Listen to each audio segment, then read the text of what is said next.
อันนี้มันวิ่งหาลองเด้อที่เธอสองเวียดนาม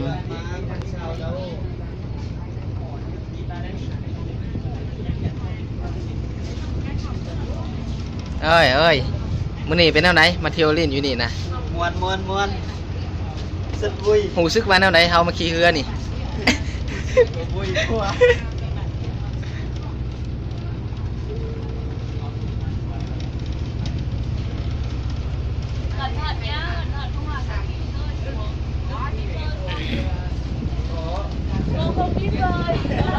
ตอนนั้นเป็นทั้งหมดกลางสหายเป็นแนวใดมาเที่ยวเล่นอยู่นี่นะมาขี่เรือมื้อนี้หูซึกว่าเป็นแนวใดเตรียมเดียดดีธรรมดาđi thuyền hôm nay cảm giác như thế nào các bạn ơi?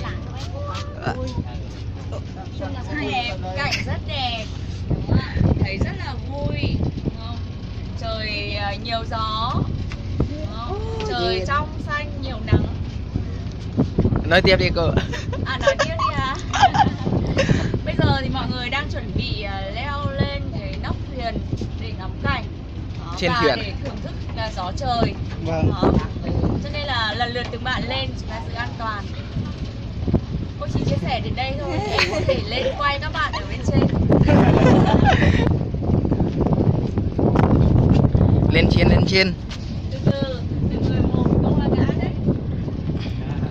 Bạn này là các bạn Mozambique nha. Cẩn thận, đừng rơi điện thoại là cũng sát lỏng đấy.